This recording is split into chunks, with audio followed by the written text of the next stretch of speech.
Friends, मैं डॉली अग्निहोत्री। ये मेरा पहला प्रयास है एक स्टोरी आप तक पहुंचाने की। कुछ लोगों ने कहा कि मैं स्टोरी अच्छी कहती हूँ, तो आपके सलाह मशवरे की आवश्यकता है। अगर इसमें कुछ कमियां रह जाती हैं तो आपसे यही उम्मीद है कि आप उसमें सुधार के कुछ पॉइंट्स मुझे देंगे ताकि मैं एक बेहतर स्टोरी टेलर बन सकूँ। और ये मेरा ड्रीम भी है और इसमें आपके कॉपरेशन की उम्मीद है।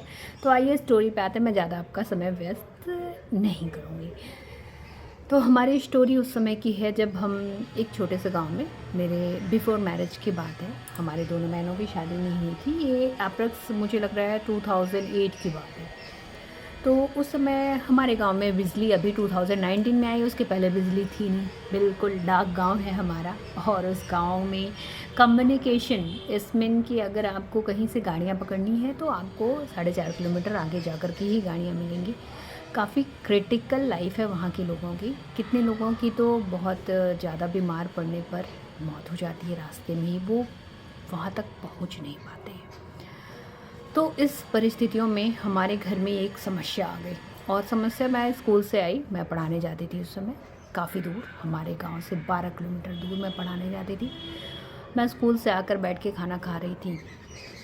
पापा बहुत चिंतित मुद्रा में घर पर आए और बोले, इस बार हमें अरहर की दाल खाने को नहीं मिलेगी क्योंकि अरहर तैयार होने से पहले सड़ जाएंगे।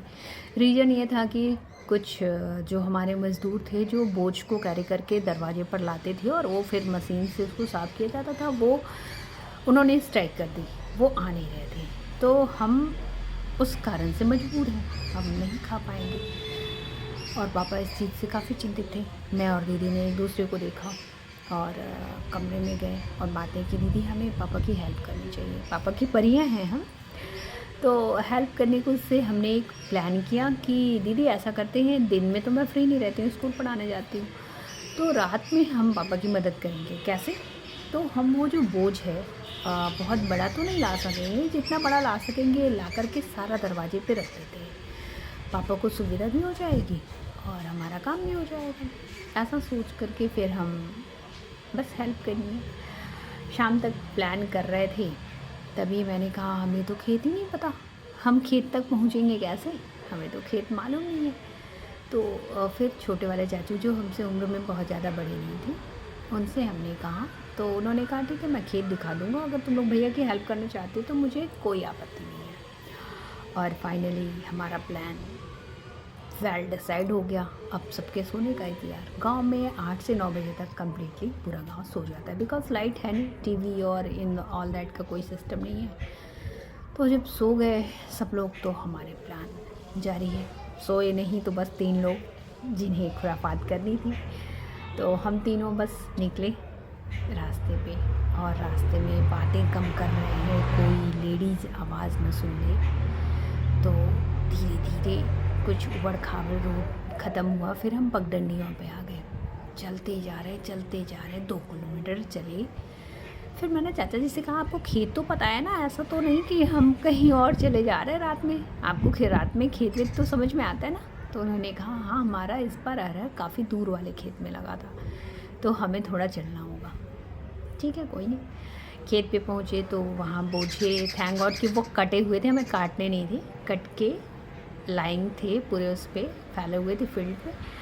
तो चाचा जी ने कहा कि तुम लोग ज़्यादा बड़ा नहीं ले पाओगे, इसलिए मैं छोटा वाला तुम्हें दे देता हूँ, खुद बड़ा कैरी कर लूँगा, मैं भी तुम लोगों के साथ हूँ। हमें खुशी हुई कि चलो 2 सिर से 3 सिर, पापा की और ज़्यादा हेल्प हो जाएगी।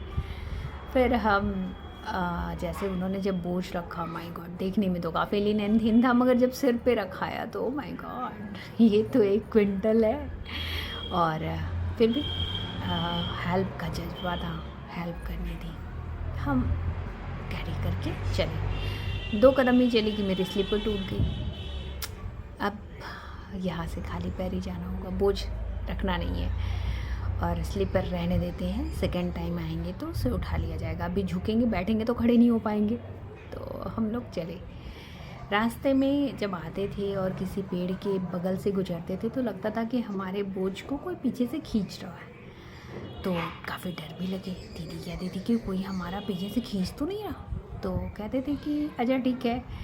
चाचा जी ने कहा कि मैं सबसे पीछे हो जाता हूँ और तुम बीच में हो जाओ दीदी को, मैं सबसे आगे थी, कोई भी आएगा देखा जाएगा, पीछे से कोई ले जाएगा तो चाचू देख लेंगे। इस तरह से करते करते हम कैरी किए। हम 3, 4, 5 जितना हो सका हमने 9 बजे से रात 2 बजे तक बोझे लाए, पर पूरा नहीं ला पाए। हमारा काफ़ी प्लॉट बड़ा था और उतना कैरी कर पाना हम बच्चों के बस का था नहीं, पर एक छोटा सा प्रयास था हमारा हेल्प करने का। तो थक के बिल्कुल चूर हो चुके थे मेरे पैर, तो स्वेल वाली उसमें विदाउट स्लिप, और कभी उस तरह से चलने की आदत नहीं, और चप्पल लाने घर जा नहीं सकती, खट से आवाज़ हुई तो कोई जग जाएगा। और थी भी नहीं चप्पल, घर में नहीं थी। एक सैंडल था जिसे मैं पहनकर स्कूल जाती थी, तो उसे पहन सकती नहीं थी, तो हम मजबूर थे। आए, धीरे से हमने पैर धुला, बहुत आराम लगा। सर तो ऐसा लग रहा था टेढ़ा मेढ़ा हो गया है बोझे करके। हम लोग करीब 2:30 बजे बेड पे थे। बेड पे आए तो नींद हमारे आंखों से कोसों दूर। मैंने दीदी को कहा, दीदी एक बात बोलूं? दीदी बोली, तुम्हें भी कुछ बात बोलनी है? मुझे भी कुछ बोलनी है। मैंने कहा, तुम अपना पैर दिखाओ तो हमारे पास 10 रुपये की छोटी वाली टॉर्च हुआ करती थी, ताकि अगर रात में वॉशरूम जाना हो तो अंधेरे में ना जाए। तो मैंने उसका पैर देखा तो सीधा था। मन में क्या चल रहा था, काफ़ी तूफ़ान, उथल पुथल। तो फिर उसने कहा कि पता है, जब हम बोझा कैरी कर रहे थे तो मैंने पेड़ के पास कुछ देखा था। I was shocked. एक्चुअली वही चीज़, वही सेम मैंने भी देखा था। दीदी मेरी तरफ मुड़ी, कहा कि क्या बात कर रही हो? मैंने कहा, मैं जितनी बार गई, वो वाइट ड्रेस पहने लगभग 3 आदमी, इतना बड़ा कुछ था पुतला सा और काला सा फेस में, तो कुछ समझ में नहीं आ रहा था, बट वो मैं जिधर जा रही थी उसका फेस उधर ही टर्न था। दीदी ने कहा, हाँ मैंने भी यही देखा। अब हमारी तो ऐसी स्थिति हो गई थी कि यानी कि मुझे भ्रम नहीं हो रहा था, इसे भी भ्रम हो रहा था, और भ्रम नहीं, वो हमारे रियलिटी थी जो हमने देखी थी। उसके बाद हम लोग दोनों एक हाथ से बेड और एक हाथ से दीदी का हैंड पकड़ के, और कहते हैं एक बार हनुमान चालीसा पढ़ लिया जाए, हमने तो देख लिया है बहुत। तो तभी दीदी कहती है कि मुझे लग रहा है बेड के नीचे कुछ है। अब तो हमने सबसे छुपा के ये काम किया, और ये कौन सी ग्रहण लग गई हमारे पीछे। काफ़ी डरे हुए थे हम लोग। फिर दीदी को मैंने कहा, क्या तुम सच कह रही हो? दीदी ने कहा, बिल्कुल सच कह रही हूँ, मुझे लग रहा है बेड के नीचे कुछ है। मैंने कहा कि चादर सर तक ओढ़ो और सो लो। दीदी ने कहा, नहीं मुझे लग रहा है कुछ है। तो हम लोग क्या करते थे ना, रात में एक लोटे में और एक ग्लास में पानी रख के सोते थे, ताकि रात में प्यास लगे तो कहीं जाना ना पड़े। और आंगन में सो रहे थे दोनों बहनें। तो दीदी ने कहा, मैंने कहा कि अरे वो ग्लास होगा, तुम्हें ग्लास दिखा होगा और तुम ग्लास को ही सोच रही हो, ऐसा कुछ है। दीदी को भी लगा शायद सही है। दीदी ने हल्का सा शर्ट नीचे लटकाया और बेड के नीचे देखा। वहाँ पर सच में कुछ लेटा हुआ था। उसके बाद पता नहीं हम सोए या बेहोश हो गए, मुझे नहीं पता। हम दोनों डीप स्लीप में। सुबह नींद खुली तो मम्मी की बड़बड़ाती आवाज़ सुनाई पड़ रही थी कि दोनों बहनें अलग नहीं सो सकती हैं। दोनों बहनें साथ में सोई और दोनों को एक साथ फीवर हो गया। हमें बहुत तेज फीवर था, मगर मैं किसी भी कंडीशन में रुकने वाली नहीं। मैं रोज़ स्कूल जाने के लिए चाहे जो हो मैं कर सकती हूँ। मैंने कहा, मैं दवा खा के स्कूल तो जाऊँगी।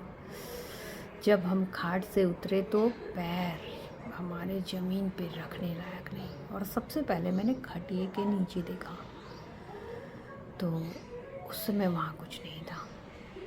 मैं फिर जैसे तैसे जाती हूँ, और हालत बहुत ही ख़राब थी।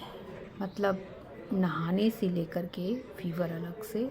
मैंने एक रोटी खाई, दवा खाया, और पापा से रिक्वेस्ट करी कि साइकिल में मुझे बिठा के आज छोड़िए, क्योंकि फीवर है, अब क्या बताऊँ कि पैर ही चलने के लिए नहीं इजाज़त दे रहा है। मैं स्कूल गई, पूरे दिन वही चेहरा, वही मुखड़ा ज़हन में आता रहा। जब लौट के घर को आई तो दीदी काफ़ी सहमी सी लेटी हुई थी। मैंने कहा फीवर कैसा है तुम्हारा? बोले डाउन हुआ नहीं, दवा खाया फिर भी डाउन नहीं हुआ। फिर पापा बातों बातों में बोले कि पता नहीं किसने हमारा बोझ इस तरह से ला दिया। मम्मी पापा आपस में डिस्कस किए तो मम्मी ने कहा कि आपने बहुत लोगों की हेल्प करी है ना, उसी में से किसी मज़दूर को दया आ गई होगी और अपनी यूनिटी ख़त्म ना हो इसके कारण उसने रात में कैरी करके सामान रख दिया है। तो बात यहाँ पर हमारे तक डाउट नहीं आया और पता तो हमें था। 1-2 दिन बीता, फिर दीदी ने मुझे बताया कि पता है मुझे वो साया अब भी दिखाई पड़ता है।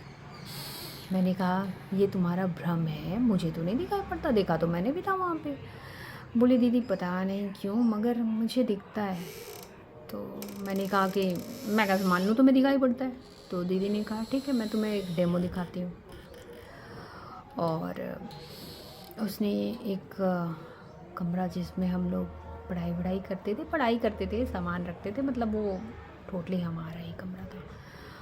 उस कमरे में उसने कहा कि मैं जब अंदर जाती हूँ, जब मैं अकेली रहती हूँ तो मुझे दिखाई पड़ता है, तो मैं जब अंदर जाऊँ और हल्का सा कुछ स्क्रैच या नॉक करूँ तो तुम अंदर आना, मैं तुम्हें दिखाऊंगी। और मैं बाहर खड़ी थी, तभी कुछ देर इंतज़ार कर रही थी, तभी गेट पे नॉक की आवाज़ आई।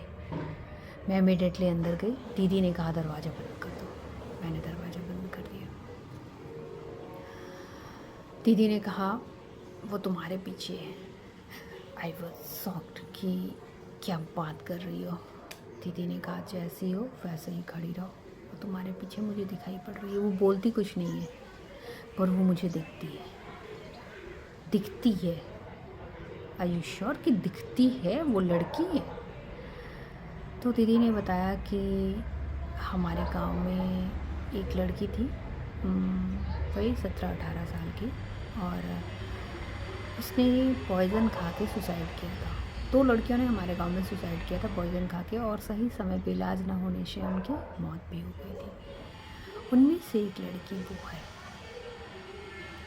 मुझे आज भी ये बोलते हुए अजीब सा एहसास होता है। दीदी ने कहा वो तुम्हारे पीछे है। अब दीदी ने कहा तुम हनुमान चालीसा पढ़ो, और मैं हनुमान चालीसा, डर भी लग रहा है मगर पढ़ना शुरू कर देती हूँ। और थोड़ा सा ही पढ़ा, 10 लाइन ही पढ़ा होगा, तभी हमारे खिड़की का दरवाज़ा जो छिटकिनी लगी हुई थी वो तेज़ से टूटती है और दरवाज़ा खुल जाता है। दीदी ने कहा वो चली गई। अब हमारे सामने एक ऐसा सच था जिसे मान तो रहे हैं पर बताएं किसे। दीदी की तबीयत ठीक होने का नाम नहीं ले रही है। धीरे धीरे परिस्थितियाँ और ज़्यादा क्रिटिकल हो रही हैं और हम ये चीज़ों को झेल रहे हैं। मैं स्कूल से आती और सीधे दीदी से आज क्या किया उसने, करती कुछ नहीं थी ना बोलती कुछ थी, बस यूँ वो सर झुकाकर खड़ी रहती थी। तो ऐसे दीदी की हेल्थ, पापा ने बहुत से डॉक्टरों को दिखाया, हीमोग्लोबिन बिल्कुल डाउन हो चुका था। कुछ समझ में नहीं आ रहा था। मम्मी बहुत परेशान, भाई लड़कियां हैं, शादी नहीं हुई है और पता नहीं क्या हो गया, तबीयत ही नहीं ठीक हो रही है। एक दिन मैंने डरते डरते मम्मी को बताया कि मम्मी हम लोग अरहर का बोझ कैरी कर रहे थे और वो कोई मज़दूर नहीं लाया था, हम लोग लाए थे। और कैरी तो किया था पापा की हेल्प के लिए, मगर उसके बाद हमारे साथ एक कांड हो गया और हमने जो बातें थी सब बता दिया। अब मम्मी के रिएक्शन का टाइम। बहुत डांटा उन्होंने, बहुत डांटा। फिर उन्होंने एक लॉकेट कहीं से ला करके बजरंगबली का दीदी के गले में डाला। नज़र उतारी, जो गांव का टिपिकल वो होता है उन्होंने सब किया। दीदी से उन्होंने पूछा कि वो किस किस समय दिखती है, तो इन्होंने बताया जब मैं अकेली होती हूँ तो वो दिखती है। करती क्या है, तो बस वो मुझे खड़ी दिखाई पड़ती है। ना मैंने उसे कभी वॉक करते देखा, न मैंने कभी उसे मुझे छूते देखा, बस वो खड़ी रहती है, मैं उसे देख सकती हूँ। तो मम्मी ने कहा ठीक है, अब घर के गार्जियन को बताना भी बहुत ज़रूरी है। मम्मी ने पापा को बताया। पापा ने तो पहले तो थोड़ा वो किया कि चलो, फिर जब हमारा इंटेंशन जाना तो कहा कि अच्छी बात है, लड़कियां हैं, इतना सोचती हैं। अब समस्या आगे की, जितने पंडित पुरोहित लोगों को दिखाना था हमने दिखाया, कोई बेनिफिट नहीं हुआ। तभी लगभग 17-18 दिन बीते थे इस घटना के कि हमारे मुंबई में एक मौसा जी रहते हैं, वो आए। दीदी जब उन्हें, हम लड़कियों की ये मैटर को ज़्यादा किसी को बताया नहीं जाता है, क्योंकि जब शादी होने वाली होती है और लोग ये कह देते हैं कि इस लड़की के में ऐसे ऐसे साया था, तो लोग उस पर थोड़ा सा शादी में थोड़ी बाधाएं उत्पन्न होती हैं, ऐसा गाँव वालों को मानना था, घर वालों को मानना था। तो इसलिए ज़्यादा किसी से बताया नहीं। मगर जैसे ही दीदी ने प्रणाम किया, मौसा जी ने कहा कि इस पर तो कोई साया लगता है मुझे। तो मम्मी को तो जैसे मनमांगी मुराद मिल गई। मम्मी ने कहा हाँ जी जी, ऐसी ऐसी बातें हैं, ऐसा ऐसा हुआ था हमारी लड़कियों के साथ। मौसा जी ने कहा कोई नहीं, मैं एक प्रयास कर सकता हूँ। वो अभी तक कुछ बोलती नहीं, कुछ उसने हार्म नहीं किया है, तो इसका मतलब है कि वो एक अच्छी आत्मा है। और आत्माएं बुरी बनती हैं इरिटेट होकर के, तो उसका हो सकता है वो कुछ कहना चाह रही हो सकता है उसकी कुछ ऐसी बातें अधूरी रह गई हों, तो ऐसे कुछ अपना संदेश देने के उससे वो आती होगी। ऐसा सोच करके मौसा जी एक पार्ट बिठा ले और उसमें दीदी को बिठाला, खुद बैठे और हमें बोला कि अपनी एक्टिविटी घर की जैसी चलती है पर डे की, वैसे ही चलनी चाहिए, आप उसे कंटिन्यू कीजिए। हम लोग बाहर काम कर रहे थे, ध्यान तो कमरे में लगा था। और ऐसा मैंने अपनी पर्सनल फीलिंग बताती हूँ कि मैंने बाहर से आवाज़ सुनी थी जैसे तूफान अंदर नहीं आन, वैसे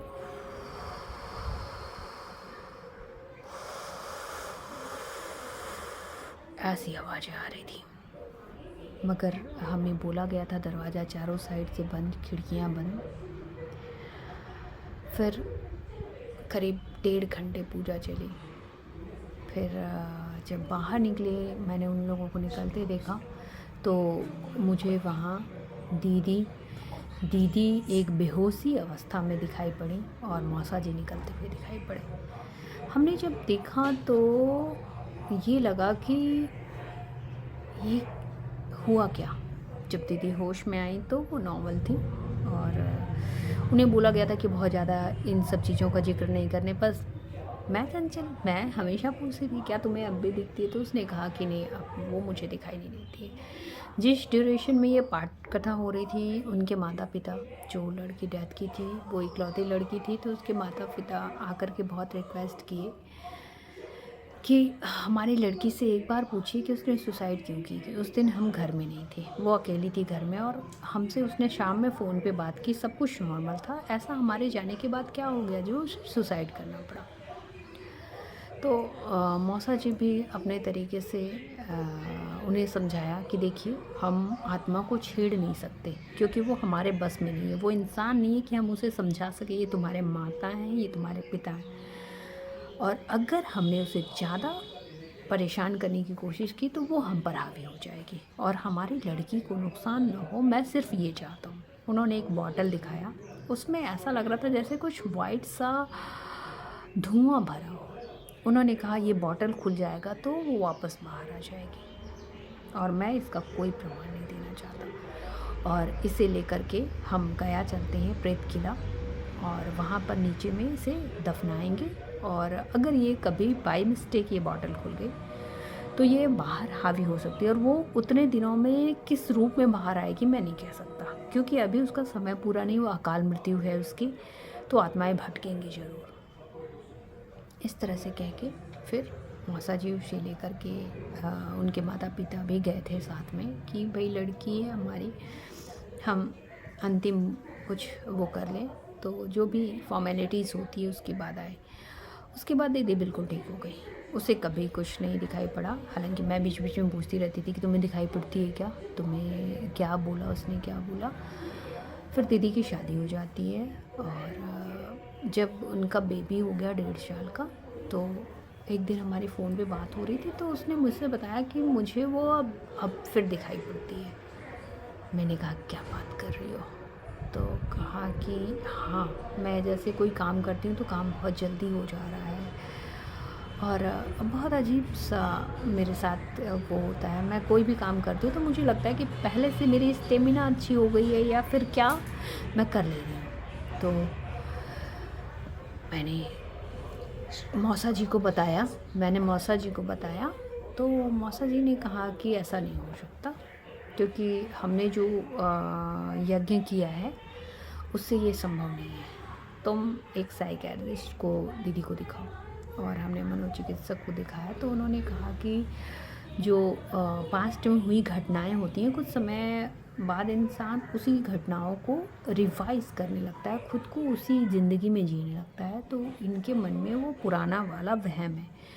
तो उन्होंने कुछ दवाई दी और रेस्ट करने के लिए कंप्लीट वो किया। दीदी को इन दिनों नींद कम आ रही थी, एक तो वो 1.5 साल का बेबी सोने नहीं दे रहा था, दूसरा नींद कम आ रही थी। इसने इमेजिनरी एक वो कर रखा था। तो फाइनली वो आत्मा हमारे पास दोबारा कभी नहीं आई।